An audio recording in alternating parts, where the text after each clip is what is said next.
A warm welcome, dear Hilde. Welcome, Jack. It's really a pleasure having you here because we already had a lot of information in our mental goodie bag. And as we said, the past year and a half was a special one, an unforgettable one to remember, let's say, because we needed to adapt, we needed to change. Also, consumer behavior was changing. So, Jacques, I can imagine talking about changing consumer shopping and behavior. It also impacted your business as well, of course. So what are the insights you would like to share? Good morning, Virginie. So, indeed, the COVID has a huge impact on our company on many aspects. I think our life has been turned upside down, personally and professionally. So what we saw is that first, our team has to adapt significantly ways of working when we had to close the store first and when we had to reopen the stores with a tremendous growth.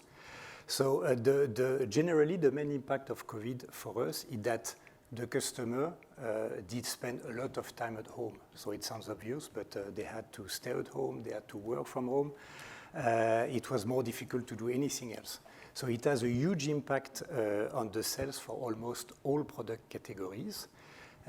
So what we saw first is that indeed the digital grew significantly because we have more than doubled the sales on digital. But we saw as well that the store performance kept doing very well and grew significantly.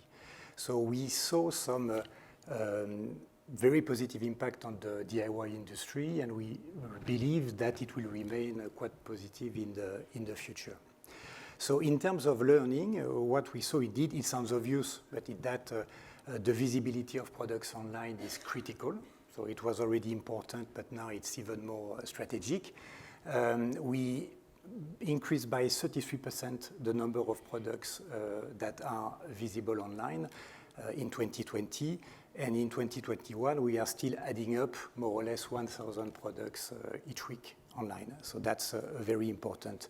Logistic-wise, we've decided, I think it's 3 years ago now, to open a specific e-fulfillment warehouse. It was a good idea. So we've increased the speed on that aspect. So we have today 33,000 products that are available on the e-fulfillment center and delivered directly to the customers. And what we want to do is to have 100% of our product available for the customers from the e-fulfillment center. So that's very important indeed.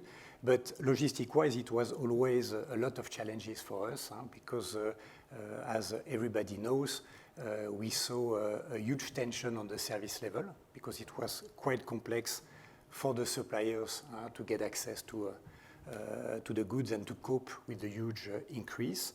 We saw as well a huge increase on the cost price, should it be the container or the raw materials.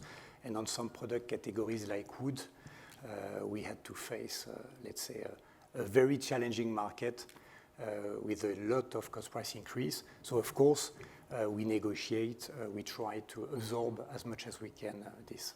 But it was indeed on many aspects, a strange year, but probably it will continue for some time still. A strange year, a challenging one, but also with a lot of opportunities. And of course, it's because you and your team have been showing flexibility and resilience. But to talk about this behavioral shift, I saw, Hilde, that you totally agreed with Jack. Certainly. So looking at the shift in online shoppers, for example, at Carrefour.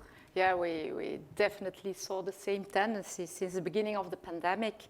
The online sales boomed, and we were even unable to respond in our stores to this gigantic boost in demand because we prepared every order in the store, and so at some point we just had to block it because the demand was so much higher than what we were able to deliver. And that's we decided, well, I heard that you already have your e-fulfillment warehouse. We decided to accelerate the opening of a semi-automatic warehouse. And so this summer, to prepare the e-commerce orders, and so this summer we opened it, and since then they prepare the orders, send it to the stores for pickup in the stores, and home delivery. So we have a capacity of 5,000 orders a day. We're not there yet, but so we are ready for the future. And other tendency we saw is that home delivery is becoming more and more important. We are at a like 50-50 split between pickup in store and home delivery. But you know, it's still today in terms of volume, it still is quite a small market, meaning that the latest GfK figures, Q2 in MAT, so moving annual total, in the FMCG market, online sales represent 3% of the FMCG market, but which is like 50% higher than a year ago. So it's gaining more and more importance, and in that market, brick and mortar, so the traditional retailers, I would say, represent 70% of this turnover. Then you have the meal boxes, 20%, and then the pure players like Amazon and Bol.com, it's about 10%. What we also see, and that's quite new, is the exponential growth on Q-commerce, so the quick commerce. And so we jumped on that train also, and normally at the end of this year, Carrefour will be present in the major Belgian cities with this Q-commerce solution with Deliveroo, Uber Eats, and their customers, they will be delivered within 30 minutes. And then we also have Ship2, which is more the personal shopping solution. Their delivery is in between 90 minutes in average. And also that service is booming. So yeah, definitely we saw an acceleration in all possible tendencies. Wow, so this sounds great. And this also shows, of course, that the past year and a half, we also had a lot of innovative ideas and projects. So I'm wondering then, Hilde, because if you remember at the beginning, we saw queues in front of the supermarkets, and then suddenly the supermarkets were empty. People rediscovered home, but they also but some rediscovered cooking. So what about the meal boxes? You already mentioned them. Are they here to stay? What's the trend you see? Yeah, definitely. People, they were at home, and so they rediscovered cooking themselves. And they also rediscovered, alcoholic beverages, etc., because also that was wine that was really a booming market during the pandemic. But I must say, since the reopening of restaurants and bars this summer, total market is slowing down. So yeah, definitely there will be more home cooking, but some will stay of it. And but we see really people really also enjoy going to the restaurant and going out to meet other people. Definitely. About meal boxes, they keep on growing. That's for sure. So they are there to stay.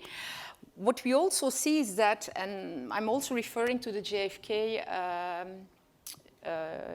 figures, is that they are growing less fast than the total e-com market in food, meaning that they had a fair share in 2020 of 22%, and so the last figure showed a fair share of 20%. So yeah, they are there to stay. They are still growing, but total market is growing faster. Because Walter also mentioned that digitalization is it's there, it's at a higher rhythm since COVID, of course. But then, and that could also be my mistake when I'm standing at Carrefour with my paper couponing instead of the mobile ones. We have the impression that the mobile coupons are not at the sea level. So what could be, what's the hurdle? What do we need for all the retailers in the Benelux to have the complete digital clearing? The HICO data, for example, is that not crucial also? Because we are all using the smartphone at all times, so why don't we do that for coupons, for example? Yeah, but you're totally right. I mean, I talked about, and we talked here about the exponential growth in e-commerce, but also the number of downloads of the Carrefour app, I can speak for Carrefour, is growing quickly. I know where the -30 are still the heaviest users of e-commerce, even in food. What we see is that the age group 40-49, they just doubled their fair share in 1 year. So they are almost as heavy users of e-commerce food than, you know, the youngsters. And so, you know, it means that, like it or not, you know, the digitalization is in every layer of the society, and so retailer has to evolve in this domain. And so we as Carrefour, we installed self-checkout, self-scanning devices in all our hypermarkets. So you do your shopping I use them. And it's so easy, yeah? And we are also rolling it out in supermarkets. But you know, if you want it to work really seamlessly, data quality, and the former speakers, they talked about it, data quality is key. And so the digitalization of the coupon can help with that. You know, major advantage for us as retailer is this complete loop from the activation till the refund. And it also allows to be more relevant to the customer, you know, to offer that kind of promotion, that kind of discount that really is in line with his buying behavior. During the COVID period, we did a lot of testing with the personalization of coupons.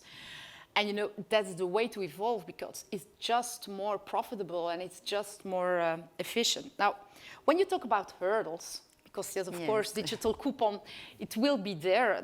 The hurdles, it's on IT side, definitely for as a retailer, we have to adapt our cashiers, we have to adapt our IT processes. And at Carrefour, we started a profound analysis in order to prepare for this mobile couponing, because that's the way we have to go, definitely. It's also important is that there is a clear agreement between retailers regarding the rules of coupon acceptance. And that is currently discussed, so it's also an item which is discussed within Comeos. Okay. So we're preparing ourselves for this digitalization, and just we will move on quickly. Mm-hmm. You are definitely preparing, and it's also more sustainable. So this could also be the good news show. Well, Jack, this is for, of course, food sector. How do you see that at the DIY? Do you have the same challenges, hurdles? What about mobile couponing or in your sector? Yeah, so actually it's, as I said, we are seeing a steady growth online, but we are facing more or less the same issues and the same challenges. So for DIY, I would say as well, the share of online is still below 10%. And what we see is that the customers, they buy online at 80% for only one product. So they buy one product online. But when they need to do a project, which is more or less what they do when they do it yourself, they prefer to go to store. So in stores, in average, we sell a basket is 5 to 6 products. The click and collect for us as well is by far the main challenge. So we saw that most of the customers, they find it very convenient to order online, but then to go to store and to get the product, which was a challenge for us because we started to see queues of people in front of the stores. So we had to, let's say, to improve the way we can prepare the products for the customers. So that's indeed a challenge. What we see, and it's probably even more important for us, is the research online, purchase offline in stores. It's almost 60% of our customers who first go online before they shop in stores. So it is indeed obvious when you know that having the products visible online is just critical, because if it is not visible online for the customers, it's like it doesn't exist. So there is a huge challenge of the online and the quality of the data online, which is not only for online sales, below 10%, but for the traffic to stores, which is still the main challenge, the main channel for us. So therefore, the data quality is key for us. In terms of shift from the traditional communication and, let's say, folder trading we used to do towards digital, so we are seeing the main let's say, the main challenge, more or less. But it's been many years in the industry where we are saying, okay, we should remove the paper folder, etc., and move towards the digital.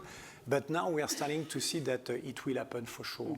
So it was a kind of topic we all discussed for very long, but it's starting to be very concrete. So we've increased significantly the number of loyal customers via our apps, our card, etc., which is digital now. It's no longer paper or plastic cards.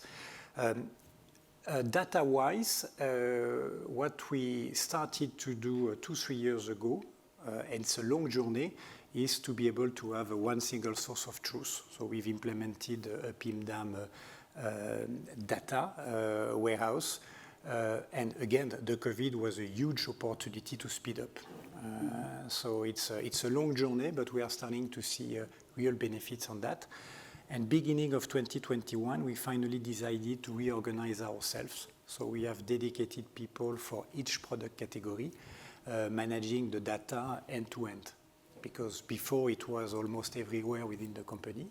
So we've used the opportunity of the COVID, if I can say, to reorganize ourselves in order to be more effective on that.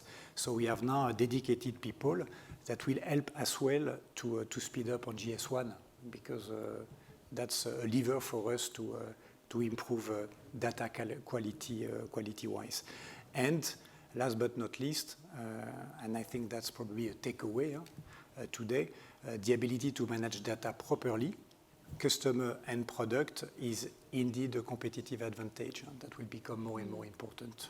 That's also a good key takeaway. So let's be honest, the health crisis, it was a terrifying year, but it has also been an enabler for a lot of projects and innovative ideas that were already there. So thank you very much, dear Hilde and Jack, for sharing your perspectives of your own specific sector. Thank you for having Food, me. FMCG, and of course the DIY. Thank you very much. And dear audience, I think, well, it's obvious to say that the health crisis also put the spotlight on the healthcare sector, of course. So let's have a look how GS1 is supporting there and giving safety and traceability in the healthcare value chain. And for that, I would now like to invite in our studio Ulrike Krescha. She's Vice President Healthcare at GS1 Global, and Bart van Wijnbergen, General Manager and VP at the Janssen Supply Chain Belgium.